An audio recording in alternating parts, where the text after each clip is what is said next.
Everyone, কেমন আছো সবাই? আমরা যাচ্ছি আজকের পিকনিকে। এটা হচ্ছে 1 জানুয়ারি। তো সব বন্ধুরা মিলে প্ল্যান করেছি ভিক্টোরিয়া পিকনিক করবো একটা ছোটখাটো।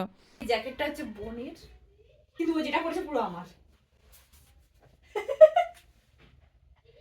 কেটে দেবো, চিন্তা করিস না। কেটে দেবো।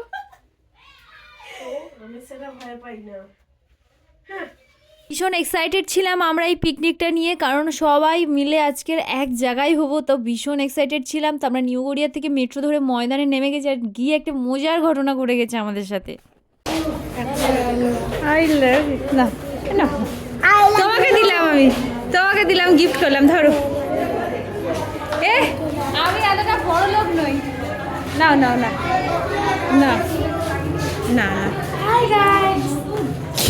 নিয়ে না আমার কাছে কিচ্ছু টাকা নেই। আমাকে যদি সার্চ করে যা টাকা হবে সব তোমার।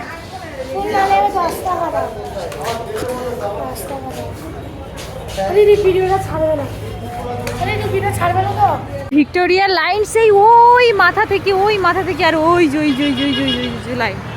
হাই চিকু চিকু। ভিক্টোরিয়ায় ঢুকেই আমরা একদম একটা ভালো জায়গা, যেখানে বসলে ভিক্টোরিয়াটা দেখা যাবে, সেরকম একটা জায়গা সিলেক্ট করে আমরা সবাই বসে গেছি। আর এখানে হচ্ছে আমি সবাইকে বলছিলাম যে দেখ আমার বোন এসেছে, প্লিজ আমার বোনের সামনে তোরা কেউ আমাকে অপমান করিস না, ফোনে যা হয় বলে দিস, কিন্তু ওর সামনাসামনি বলিস না। ওর দিদি হয়ে আমার অনেকটা মান সম্মান আছে আমার।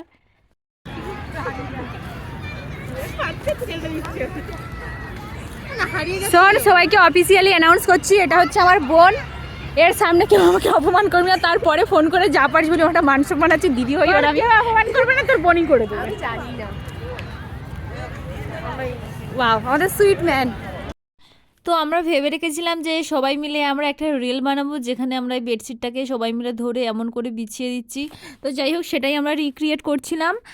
তো এখানে হচ্ছে বারবার আমি ক্যামেরাম্যানকে জিজ্ঞেস করছিলাম তুমি ঠিকঠাকভাবে অ্যাঙ্গেলটা নিচ্ছ তো। পরবর্তী পার্টটাকে দেখার জন্য অবশ্যই চ্যানেলটাকে ফলো করো, কারণ পরবর্তী পার্টগুলো ভীষণ ইন্টারেস্টিং হতে চলেছে। তো বাই দ্য ওয়ে, ভিডিওটি ভালো লাগলে অবশ্যই লাইক করো। Thanks for watching.